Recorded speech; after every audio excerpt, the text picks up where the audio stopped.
very interesting chapter, don't you think? What has come as a shock in this chapter? What has surprised us very, very much? That Count Fosco was reading all the diary when Maria Jacobi is here. So. Exactly, so Count Fosco knows everything. After all, these two girls have been trying to do, plan something to get out of Blackwater Park and get out of their situation. They are not very sure what is going to happen to them, particularly Laura. Now, Count Fosco, their enemy, has discovered everything. Is in possession of Marian's thoughts, which proves what I always say, don't write things down. It's a dangerous thing.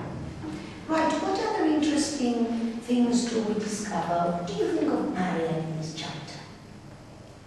That she's the most courage of that we think.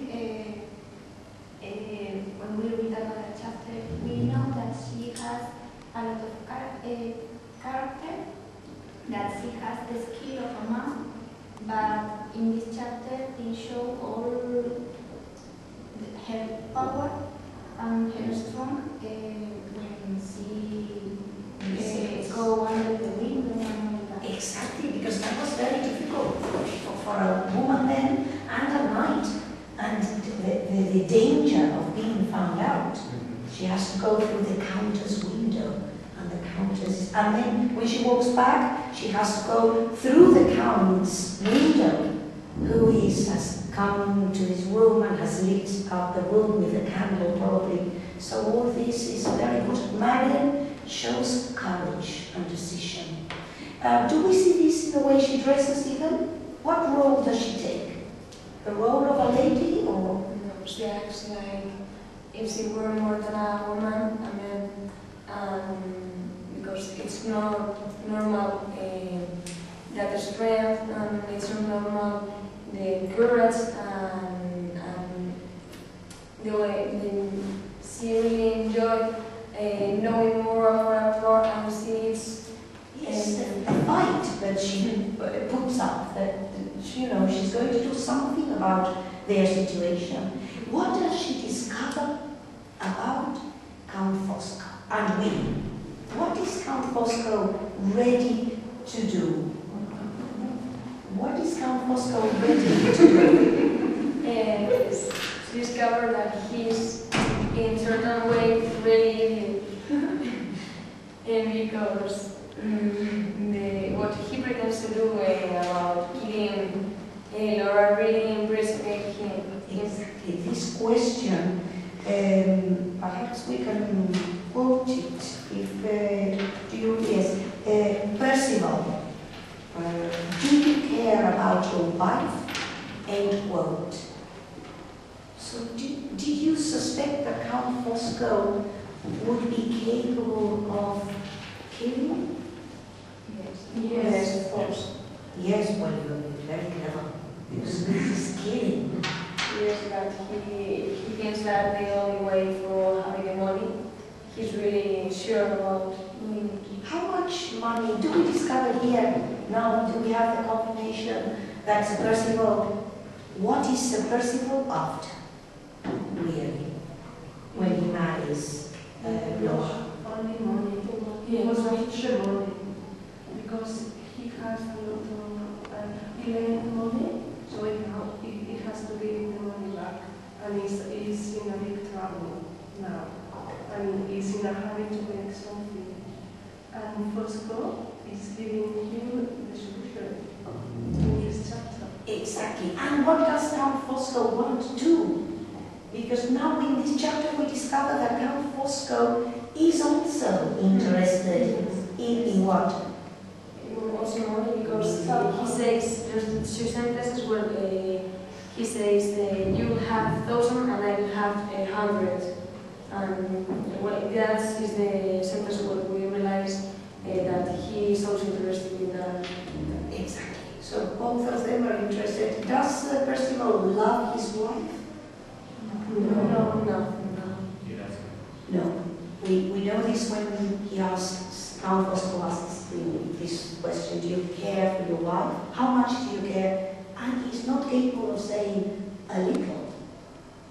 He says, why do you ask this to me, etc. However, at the same time, I think that Sir Percival is not capable of killing his wife. So I think you're right. This is the difference. This is why Fosco is more the villain.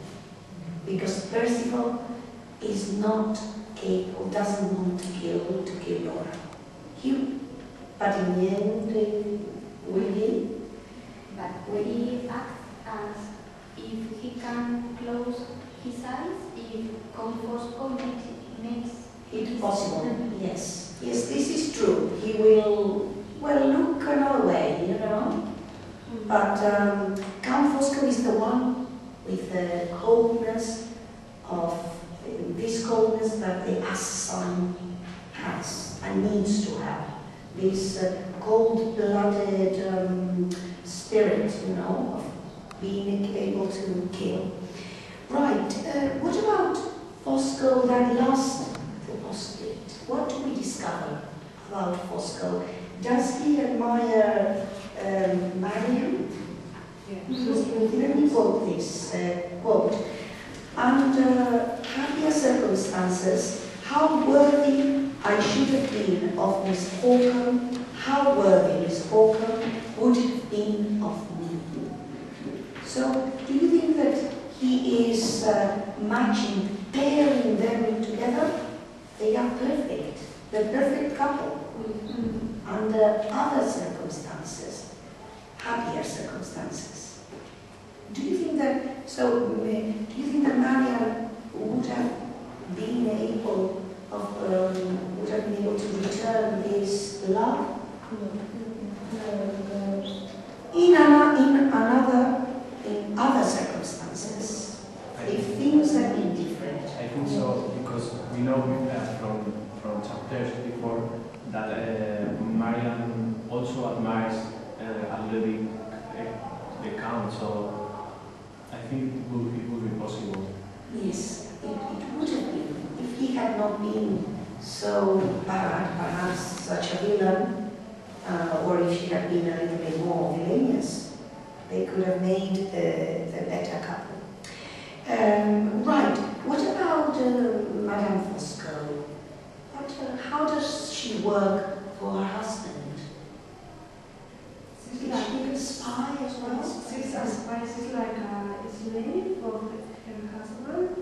She makes everything her husband asks her to make, even to her niece. Exactly. Right, then the next chapter starts with the housekeeper, Eliza, and we'll see what happens. But the story is getting very interesting, don't you think? Okay.